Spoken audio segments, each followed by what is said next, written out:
Mohon perhatian jemaah sekalian sebelum kita lanjutkan ta'lim. Ini kan kondisi sudah membaik ya, alhamdulillah. Berarti berdekatan nggak apa-apa kan? Nah, ini masih ada ruang-ruang yang kosong ini. Yang di luar monggo silakan masuk. Ya, silakan. Biar tidak ada dua kubu. Ya, ini masih banyak yang kosong ini. Fadal. Nah, enggak ada kelas-kelasan ya, semuanya sama enggak. Ya, syukran.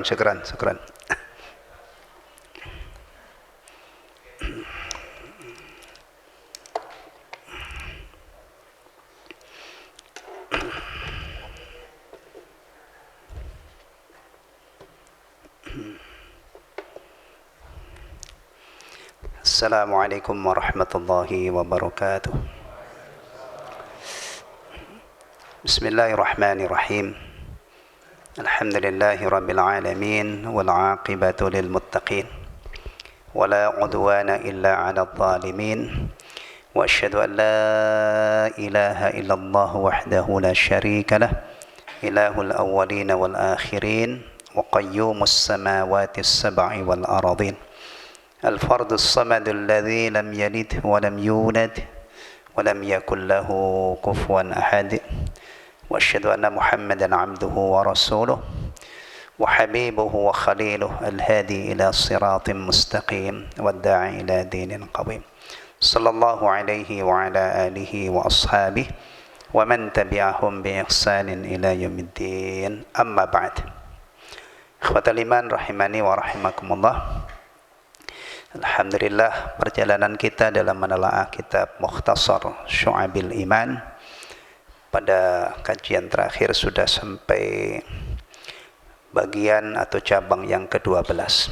Insyaallah malam ini nanti kita akan sama-sama melanjutkan cabang atau bagian yang ke-13.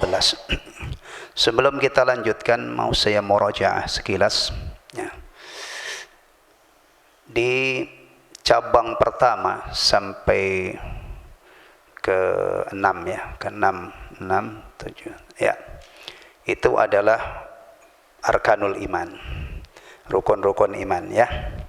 Kemudian ditambah 3, ini sebenarnya biasanya masuk ke arkanul iman.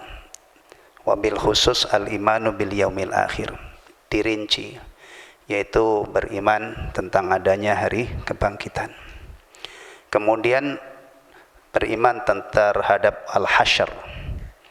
Jadi manusia setelah dibangkitkan oleh Allah Subhanahu wa taala itu nanti dihimpun ya, digiring, dikumpulkan, dikonsentrasikan di suatu tempat. Maka kita sering menyebut tempat berkumpulnya itu adalah padang mahsyar. Mahsyar itu isim makan. Nah, setelah dibangkitkan ada hasyr ya. Kemudian terakhir adalah al-imanu bil jannati wan nar. Beriman bahwa surga itu tempat kembalinya orang mukmin dan neraka tempat kembalinya orang kafir. Jadi 9 ya, 9 sampai di situ. Tayyib ya. 9 itu sekali lagi adalah rukun iman yang 6 itu ditambah 3. Kemudian setelah itu Imam Al-Baihaqi rahimahullah menyebutkan 3 syu'abul iman, yaitu apa yang pertama ya, kewajiban mencintai Allah, mahabbatullah, mencintai Allah, al-khauf ya minallah, kemudian ar-raja ya. 3 hal ini oleh para ulama disebut rakaizul ibadah, atau ada yang menyebut dengan arkanul ibadah. Ini 3 hal ini, ada mahabbah, ada khauf, war raja. Kemudian di sini ada ungkapan ya, barang siapa yang beribadah kepada Allah hanya berdasarkan hub atau mahabbah, maka dia zindik. Barang siapa yang beribadah kepada Allah hanya berdasarkan khauf saja, maka dia haruri. Haruri ini ya khawarij ya. Yang benar itu adalah beribadah kepada Allah dengan menggabungkan ini mahabbah, khauf, war raja. Kemudian pada pertemuan terakhir saya bacakan perkataan ulama tentang Rabi'ah Al-Adawiyah. Yang ini disebut-sebut oleh sebagian orang ini pelopor ibadah hanya mengandalkan apa? Cinta. Ya. Tapi kalau kita lihat kalam para ulama terhadap Rabi'ah Al-Adawiyah ini, ya, memang beliau itu dituduh zindik. Tapi kemarin sudah saya bacakan Imam Adz-Dzahabi rahimahullah itu menyebut dia adalah abidah, zahidah, khasyiah. Jadi dengan sifat-sifat yang bagus. Bahkan Ibnu Taimiyah rahimahullah pun mendoakan agar Allah merahmati beliau. Ini menunjukkan bahwa Rabi'ah Al-Adawiyah ini tidak zindik. Dan perkataan-perkataan yang dinisbatkan kepada beliau banyak ulama yang mengingkari. Di antaranya beliau pernah mengatakan katanya Ka'bah itu sonam, berhala yang disembah. Ada yang mengatakan ini tidak mungkin perkataan Rabi'ah. Kalau itu benar dia mengatakan begitu berarti kufur dia, zindik. Ya. Ada juga yang mengatakan dia punya syair apa itu? Ya Allah, aku beribadah kepadamu bukan karena kepengen masuk surga dan bukan karena takut akan neraka. Ya. Baik. Sampai di situ 12 tuh ngitungnya 12 cabang ya. Nah, sekarang kita lanjutkan ke 13. Silakan antum buka halaman berapa itu? 13. Halaman 30 ya. Baik. 30. Baik. Anda lihat kitab aslinya juga ya.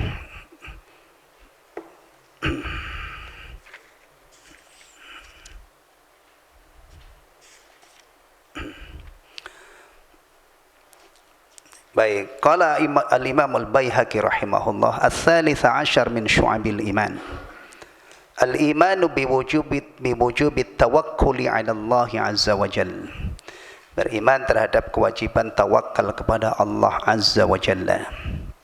Ya. Baik. Antum perhatikan ya. Kata sifat yang diletakkan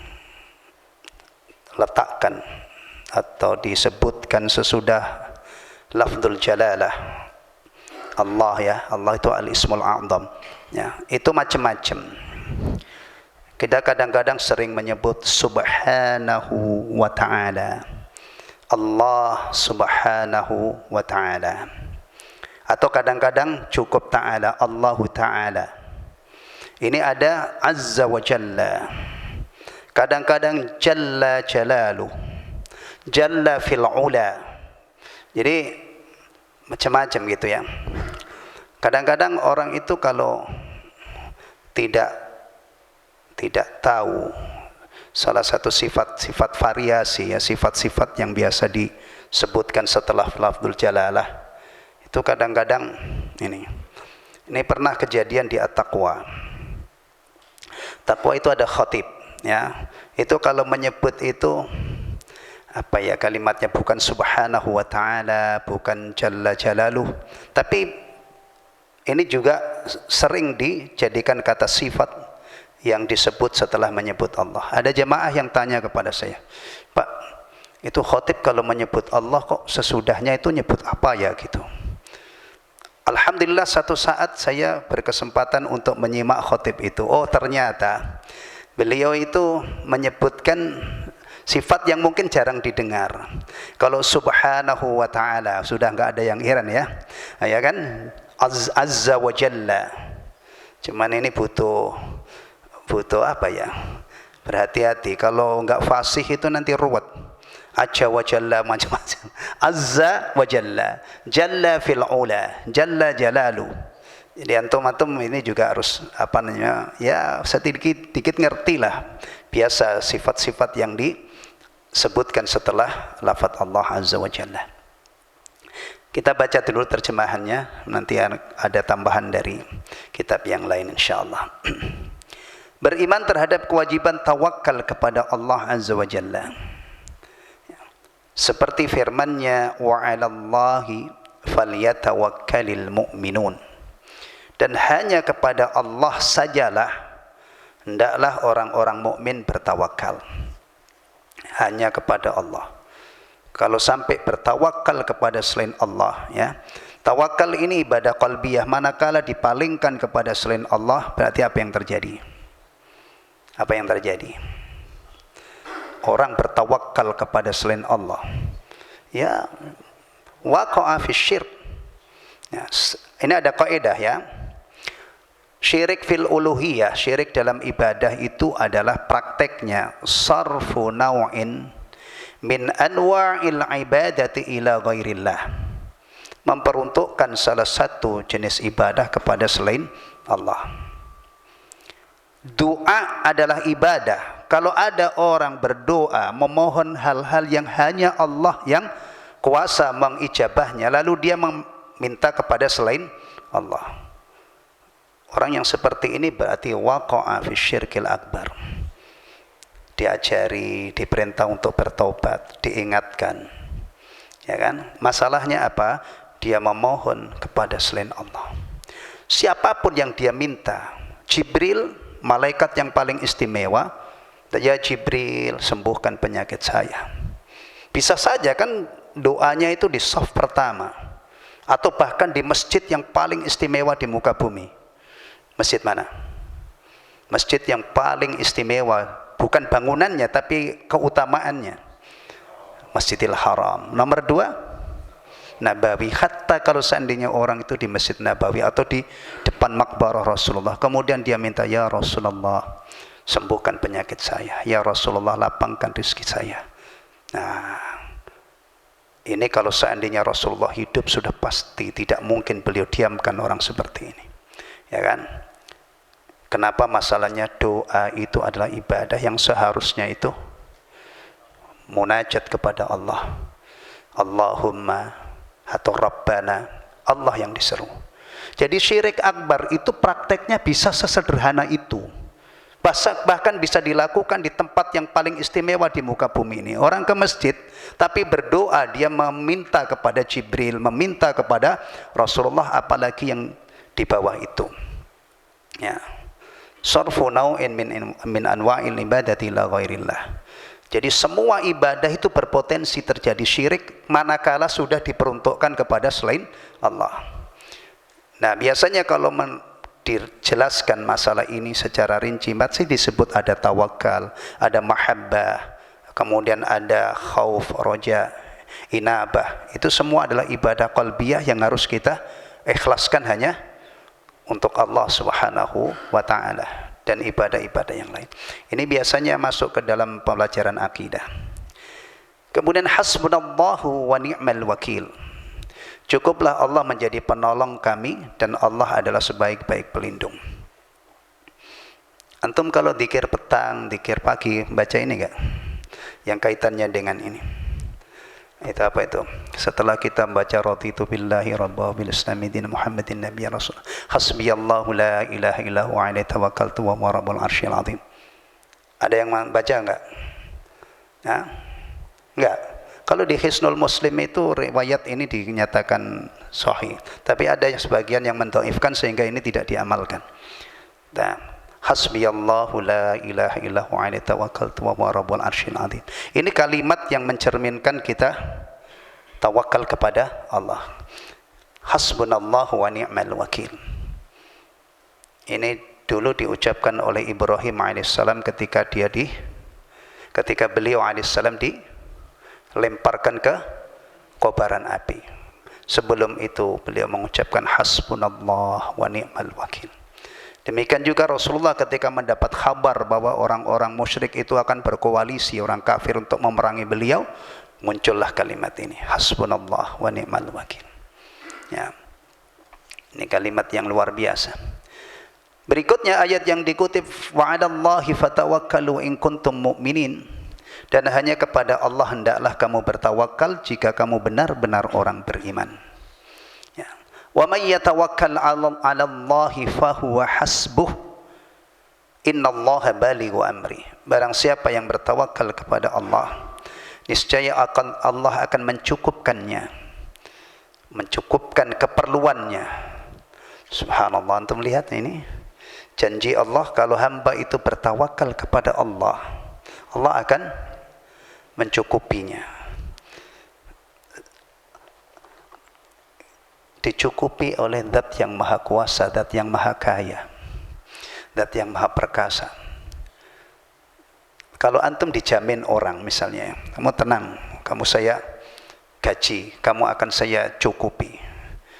Kalau orang yang menjamin, itu bisa saja setelah 10 menit atau beberapa detik atau bahkan sedetik setelah itu mungkin orangnya mati.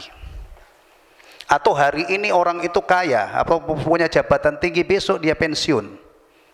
Ya, sudah beda lagi. Atau bangkrut, mungkin kan? Tapi kadang-kadang ada orang itu Masya Allah nggak ingat Allah, sandarannya itu kerjaannya, sandarannya itu manusia. Nah, Masya Allah. Ini ikhwatal iman, kita itu lemah. Tutupi kelemahan kita itu dengan i'timad, dengan bersandar kepada Allah Subhanahu wa taala. Ini orang mukmin itu begitu. Ya, antum jangan kayak orang di luar sana yang hanya mengandalkan sebab tanpa kenal Allah, bahkan ateis. Ya kan? Loh, kita enggak. Bersandar kepada Allah. Tapi yang perlu dipahami ini nanti masalah tawakal ini apa pemahamannya. Insyaallah nanti kita lanjutkan dengan menyimak syarah yang ada di sini. Baik. Dicukupi oleh Allah. Ini kalau kita kumpul-kumpulkan dengan yang lain ya. Jadi alhamdulillah kita hidup ini dikasih kunci-kunci kemudahan oleh Allah. Ya. Ini yang harus kita mainkan. Karena kadang-kadang orang ingin mendapatkan kemudahan itu dia tinggalkan kunci-kunci yang diberikan oleh Allah. Dia menempuh jalan-jalan yang ini. Ada pedagang itu kepengen laris, kemana dia? Umumnya ada yang kemana? Hah? Ke dukun ya supaya laris. Masya Allah. Bahkan kadang-kadang orang supaya rezekinya lancar dia bersekutu dengan setan, ngambil pesugihan ke Gunung Kemukus, ke Dewi Lanjar, ke mana itu yang ini Gunung Kawi. Ya Masya Allah. Kalau itu muslim kebangetan banget. Anda tidak hanya diciptakan oleh Allah, Anda tidak hanya dikhabari oleh Allah bahwa rizki Anda itu ditanggung oleh Allah, tapi alhamdulillah Allah kasih kunci-kunci kemudahan. Ya. Coba kita hitung ya. Wa may yatawakkal 'ala Allah fa huwa hasbuh. Ini yang pertama, berarti tawakal ya. Kunci apa namanya? Kemudahan hidup ini. Kalau kita tawakal kepada Allah akan dicukupi. Wa may yattaqillaha yaj'al lahu makhraja wa yarzuqhu min haitsu la yahtasib. Barang siapa bertakwa kepada Allah, Allah beri jalan keluar dari segala macam problematika. Bahkan kalau di total gitu ya, problematika dunia sampai akhirat itu terurai dengan takwa Allah. Makhraj, jalan keluar. Masya Allah, duai betapa indahnya hidup ini ya. Setiap ada problem membelit kita, Allah yang maha kuasa memberi jalan keluar karena sebab ketakwaan kita. Yang kedua apa? Apa Pak Akbar yang kedua? Coba sebutkan. Istighfar. Istighfar. Istighfar itu apa sih secara bahasa? Istighfar yastaghfiru istighfar. Memohon ampun. Memohonnya kepada siapa? Kenapa kepada Allah? Fa innahu la yaghfiru dzunuba illa Allah. Fa innahu la yaghfiru dzunuba illa anta ya Allah. Kenapa kita istighfar itu harus kepada Allah? Karena tidak ada yang bisa mengampuni dosa kecuali Allah. Lalu lafadznya apa? Lafadz ketika kita istighfar. Nah, kalau biasanya ba'da sholat astaghfirullah, astaghfirullah, astaghfirullah. Di luar itu antum bisa astaghfirullahaladzim alladzi la ilaha illa huwal hayyul qayyum wa atubu ilaih. Rabbi ghfirli wa tub alayya innaka antat tawwabur rahim. Banyak pilihannya. Allahumma anta rabbi la ilaha illa ant khalaqtani wa ana abduka wa ana ahdika wa ahdika mastata' dan seterusnya. Ini yang disebut dengan sayyidul istighfar. Kalau pagi baca sayyidul istighfar yakin kalau mati di antara pagi sampai petang masuk surga. Sebaliknya kalau mulai bacanya petang dan dia wafatnya itu antara petang sampai pagi masuk surga. Sayyidul istighfar. Ada yang lain? Hah?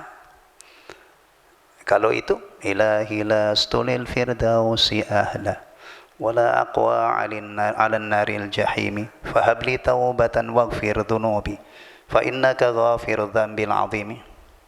Itu apa itu? Hah? Itu syair Abu Nawas. Abu Nawas ya. Itu namanya syair nadama. Penyair itu kalau dia sudah hijrah, sudah tobat, kemudian menyesali doa-doanya, itu biasanya mengekspresikan penyesalannya itu. Ya masih bagus Allahumma anta rabbi la ilaha illa anta. Sayyidul istighfar lah.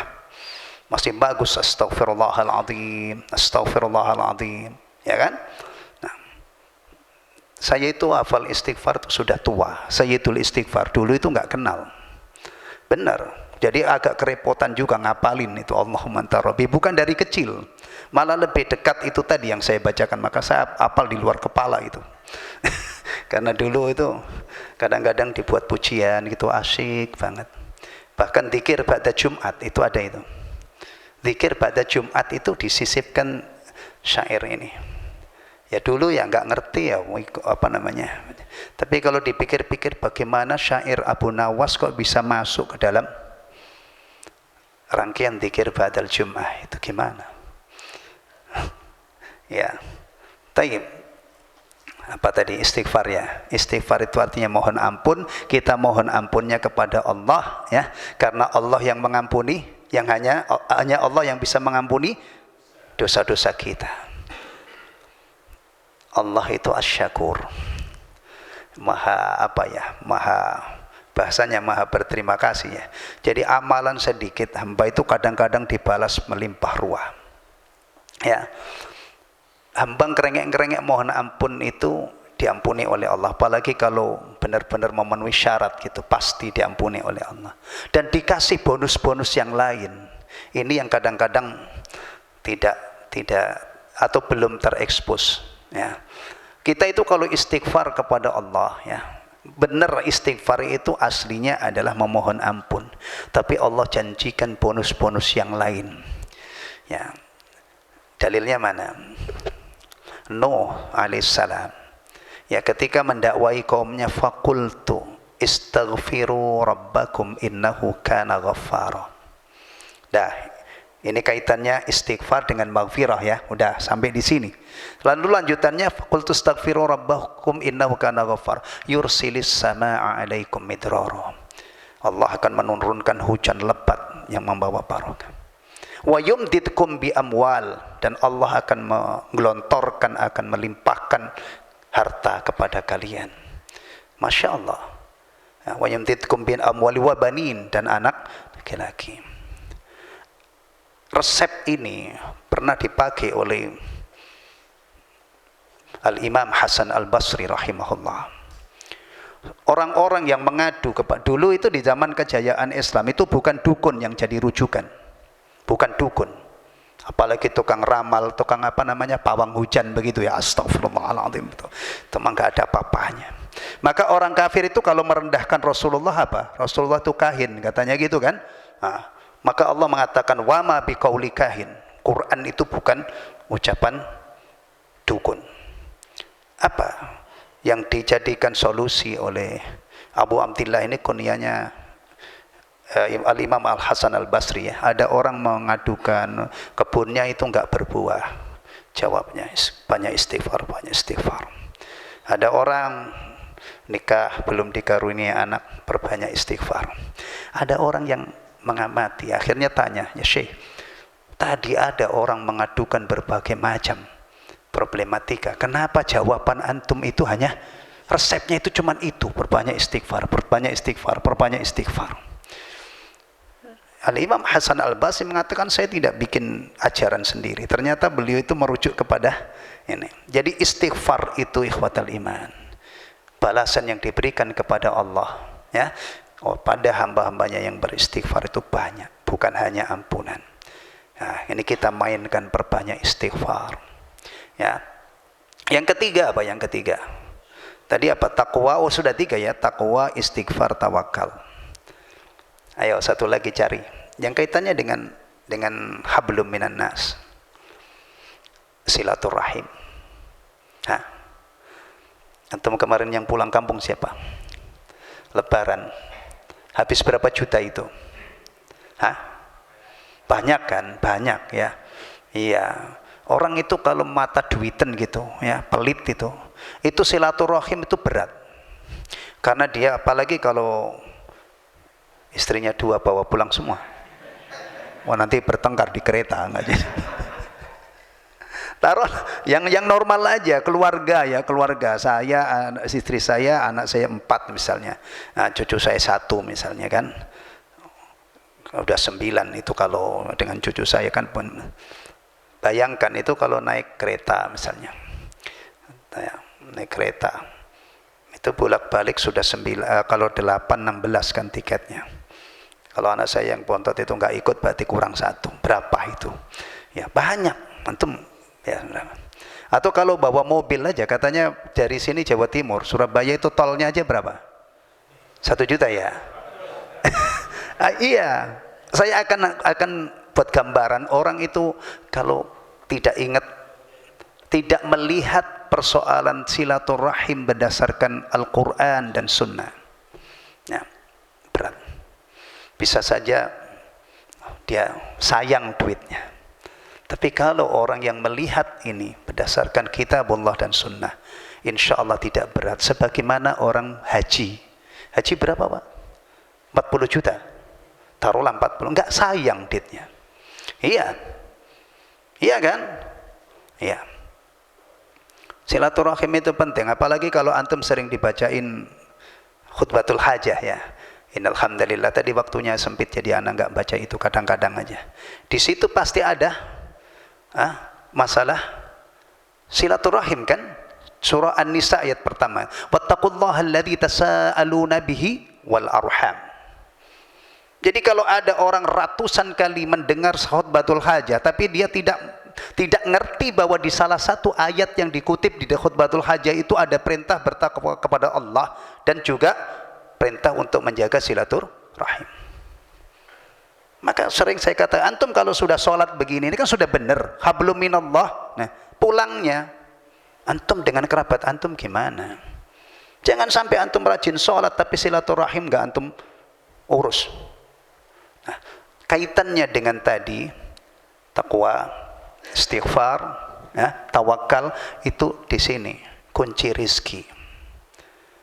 Rasulullah ketika memotivasi umatnya untuk silaturahim, barang siapa yang ingin dipanjangkan umurnya dan dilapangkan rezekinya. 2 hal ini jujur aja, kalau saya tanya satu-satu sampai isya, antum minat gak 2 hal ini? Begitu Rasulullah cara memotivasi ini, ditunjukkan fadilahnya, kamu akan dipanjangkan umurmu dan akan dilapangkan rezekimu. Falyasil rahimah. Itu yang kita lihat, persoalan keluar berapa itu jangan dipikirin ya. Termasuk kita itu kalau dikasih rizki oleh Allah, gunakan salah satunya untuk ihsan ini. Biaya silaturahim, biaya membantu keluarga akan berkah, bukan berkurang ya. Jalurnya itu banyak, maka urusan duit itu jangan pakai kalkulator, jangan pakai mesin hitung yang paling canggih sekalipun. Karena duit itu kalau kita belanjakan, kalau kita hitung-hitung pakai mesin, pakai alat yang paling canggih sipil, pasti apa? Kurang. Pak Akbar punya 1 miliar, mudah-mudahan, amin. Ya, zakatnya 2,5%, kurang nggak itu? Kurang apa enggak? Berkurang nggak? Berkurang kan? Jadi tinggal 975 juta, betul ya? Zakatnya ada. Tapi kalau kita melihatnya iman, ada jalur syukur, la in syakartum la azidannakum wa ma anfaqtum min syai'in fahuwa yukhlifu. Masya Allah. Belum lagi bisa jadi ketika zakat itu antum bagikan kepada fuqara, mereka berdoa semoga Allah memberkahi harta antum, iya kan? Makin berkah. Banyak. Apalagi kalau ini ya, kita ada Nabi mengkabarkan setiap pagi itu ada 2 malaikat yang berdoa. Untuk yang dermawan dimintakan ganti, untuk yang pelit dimintakan kepada Allah supaya dimusnahkan hartanya. Allahumma ati munfiqan khalafa, itu untuk orang yang munfik. Wa Allahumma ati mumsikan talafa, yang enggak mau bayar zakat, ditahan-tahan zakatnya, kasih kebinasaan ya Allah. Malaikat yang berdoa. Nah, Begini-begini ini kalau tidak diingat-ingat gitu ya, orang itu bisa saja punya duit itu sayang banget. Jadi kesimpulannya kalau di sini tadi disebutkan ada tawakal itu Allah berjanji akan mencukupi, masih ada jalur-jalur lain, kunci-kunci yang lain. Ada takwa, ada istighfar, ada silaturahim. Ya. Dan ingat ya, kita ini orang beriman, jangan pernah menghadapi hidup ini sendirian. Remek kita, ya, stres kita, gila kita, tambatkan kepada Allah yang maha kuasa, yang maha kaya, ya, insya Allah kita menjalani hidup ini kalau dibantu oleh Allah, ditolong oleh Allah, diperhatikan oleh Allah, alhamdulillah, kayak air mengalir aja. Ya. Nggak kepikir lagi ke dukun, ya, apalagi ke yang tadi ke gunung-gunung, ya, naudzubillah min dzalik. Nah, antum lihat halaman 31. Di sini ada penjelasan tawakal. Jadi yang termasuk masalah tawakal ini yang paling pokok adalah mafhumnya. Pemahaman tawakal itu apa? Tawakal adalah perbuatan hati yang tidak menafikan perbuatan anggota badan. Tawakal. Jadi jangan pernah kita ini mempraktekkan tawakal tanpa memadukan dengan usaha atau perbuatan anggota badan. Sebagian orang salah memahami makna tawakal dengan menganggap tawakal adalah meninggalkan usaha. Wow, keren ini ya. Orang malas bertopeng atau berkedok tawakal. Kamu kok nggak usaha? Kalau rezeki ini saya dijadikan orang kaya juga nanti jadi. Menafikan apa? Urusan rezeki dia bersandar kepada Allah tapi tidak mau usaha. Ya, gimana ini? Ya, sekarang ada syubhat begini. Ini syubhatnya orang-orang jahat. Agama Allah itu nggak perlu ditolong. Jadi tegaknya agama itu serahkan Allah saja, nggak usah. Nah, Masya Allah, gimana itu? Padahal menegakkan agama Allah itu salah satunya dulu Rasulullah berdarah-darah, perang, ya kan? Tapi sekarang ada ungkapan agama Allah nggak perlu ditolong. Padahal tegaknya agama Allah yang dibuka oleh Allah Subhanahu Wa Taala sebagai jalur amal soleh, aneka macam amal soleh dalam rangka menegakkan agama Allah. Ya. Taib. Al-Hafidz Ibnul Jauzi membahas dengan baik tentang hal ini dalam kitab Talbis Iblis. Hendaknya Anda membacanya karena ia adalah salah satu buku paling berharga untuk dimiliki. Nah, benarkah Ibnul Jauzi itu di Talbis Iblis ini Anda punya kitabnya? Alhamdulillah.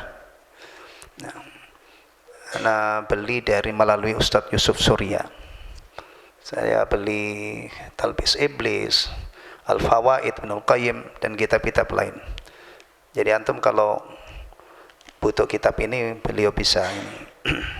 Baik, ternyata benar Ibnul Jauzi apa yang dikatakan di sini ya. Halaman 365. Faslut tawakkuli yunafil kasb. Bab tawakal menafikan usaha. Tadi kan disebut ya, Ibnul Jauzi membahas dengan baik tentang masalah ini. Ini pemahaman yang fatal. Jadi kalau ada orang bertawakal kepada Allah tapi dia tidak berusaha, memisahkan antara tawakal dengan usaha, ini kesalahan yang fatal. Ya. Bahkan beliau katakan annahu qad labbasa ala khalqin katsirin minhum bi anna tawakkula yunafil kasb. Iblis itu berhasil ya memperdaya banyak orang ya bahwa tawakal itu tidak usaha. Jadi ini termasuk prestasi iblis laknatullahi alaih ketika menjerat atau memperdaya manusia sampai ada orang yang punya pemahaman tawakal tidak usah. Ya. Ada nukilan-nukilan di sini. Beliau membantah ini yang dibantah ini orang-orang sufi yang punya pemahaman menyimpang dalam malam ini. Kata beliau setelah menukil beberapa perkataan, tapi waktunya sempit, langsung saya bacakan bantahan beliau terhadap pemahaman yang keliru tentang tawakal. Qult Hada kalamu qaumin ma fahimu makna tawakkul.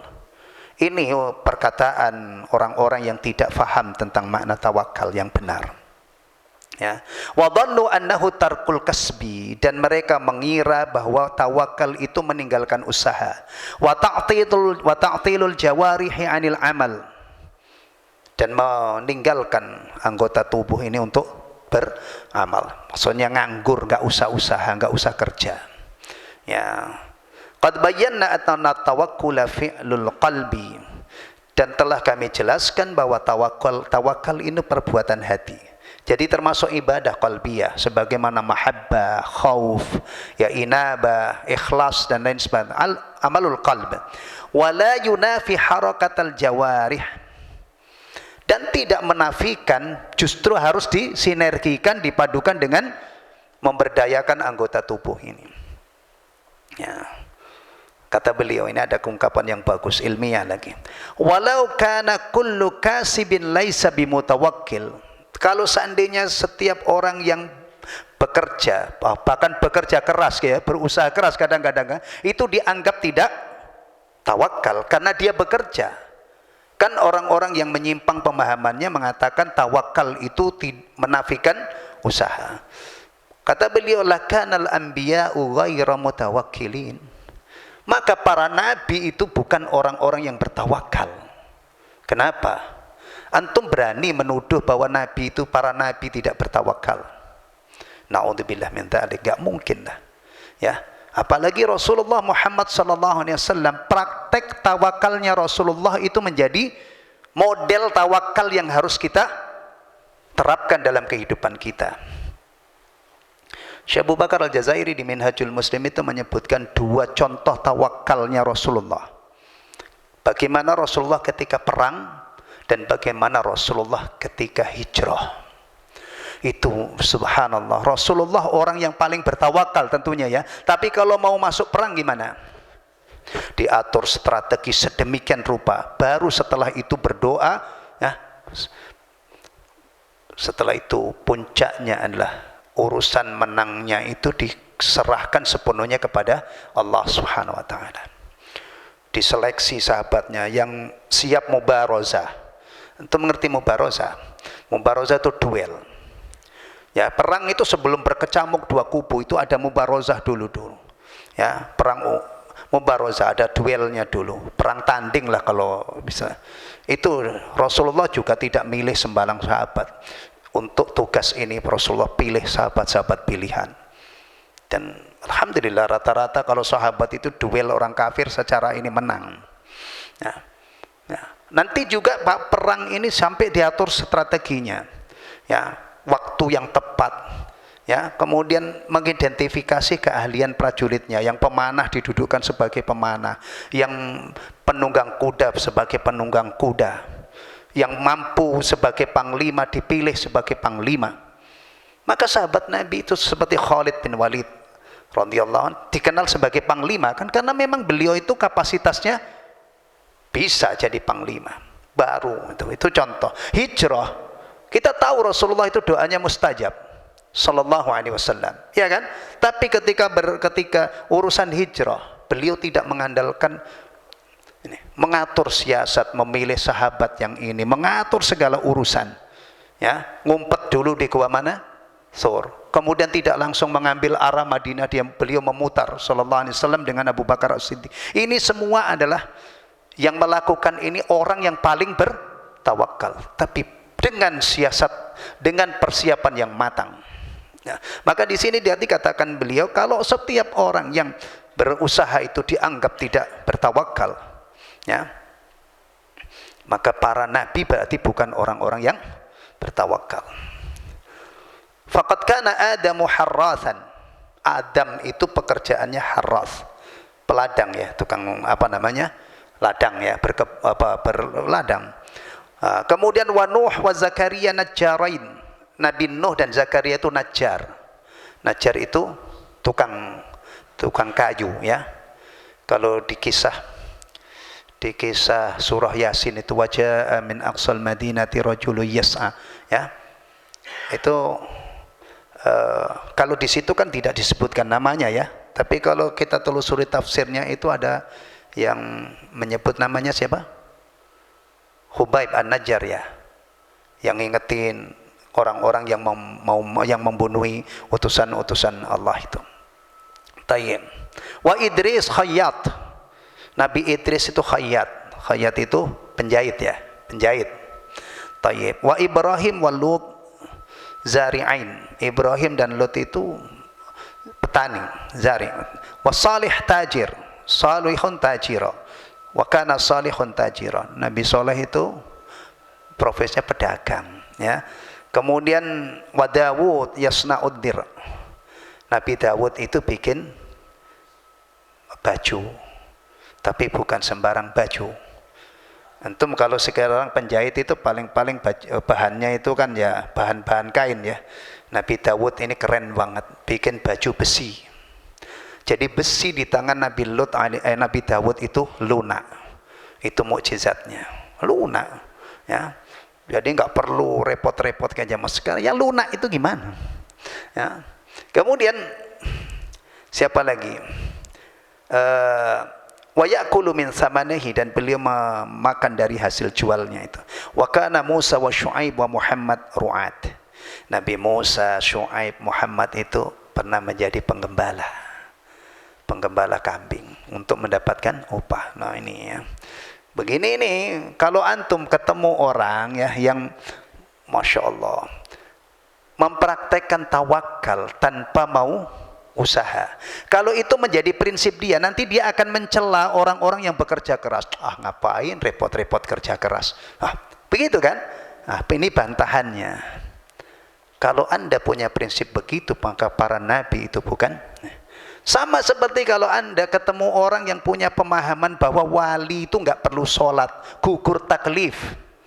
Nah, antum bantah dengan kehidupan orang yang paling bertakwa di muka bumi ini. Siapa? Rasulullah pernah nggak dapat bonus dari Allah sehari aja? Nah, kemudian lihat sahabat-sahabatnya yang dijamin masuk surga. Abu Bakar, Umar, Utsman, Ali radhiyallahu anhum ajmain. Mereka gugur taklif, nggak sholat. Hah? Umar kan wafatnya ketika ngimamin sholat. Ali itu wafatnya keluar sholat subuh, dibunuh oleh Khawarij ibnul Muljim. Ya, ini. Jadi mana kalau ada orang punya pemahaman yang namanya wali itu sudah tidak terikat dengan syariat. Aduh, begini ini kita siapkan ilmu. Dan yang lebih dulu sampai di negara kita ini adalah fahamnya itu. Termasuk saya dulu juga begitu. Bahkan di tempat saya itu ada gunung, namanya Gunung Kerinan, gunung kecil. Itu kalau legenda yang ada di cerita orang-orang dulu, itu wali yang mau bikin gunung kesiangan. Jadi cuma dapat satu pikul, akhirnya gunungnya itu enggak segede. Tapi alhamdulillah sekarang sudah dibelah dari jalan masuk ke kampung saya. Begitu itu saya hidupnya dulu. Khurafat begini nih, insyaallah.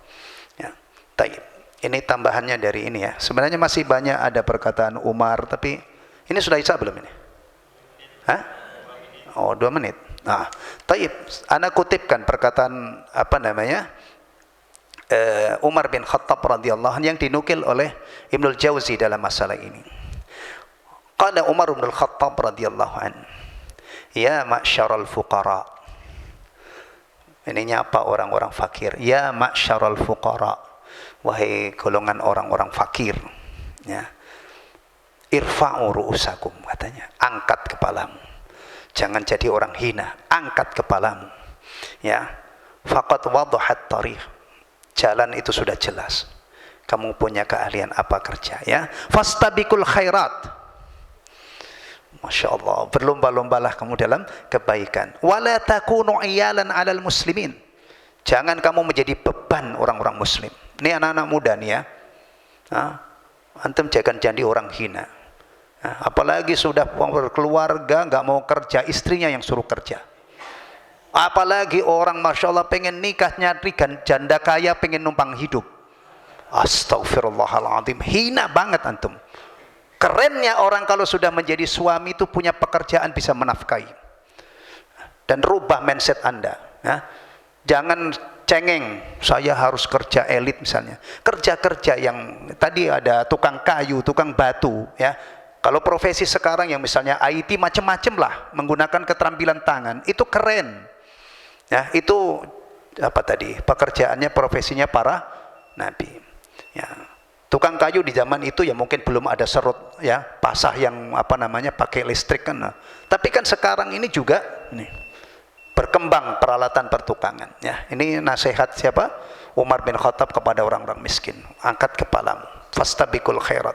Jangan kamu jadi beban bagi orang muslim. Menjadi orang mandiri. Ini salah satu akhlak salaf yang luar biasa, menjadi orang mandiri. Ya, jangan cengeng, jangan minta apa dikit-dikit minta tolong sama orang lain, itu menjadikan kita hina. Ya. Wallahu taala alam bissawab. Sampai di sini dulu, mudah-mudahan bulan depan ya. Atau kapan kita ketemu lagi? Bulan depan kan? Ya, kita bertemu kembali. Hadanallahu iyyakum ajma'in wa sallallahu ala nabiyyina Muhammadin sallallahu alaihi wasallam wa ala alihi wa sahbihi wasallam tasliman katsira. Subhanakallahumma wa bihamdika asyhadu an la ilaha illa anta astaghfiruka wa atubu ilaik. Wassalamu alaikum warahmatullahi wabarakatuh.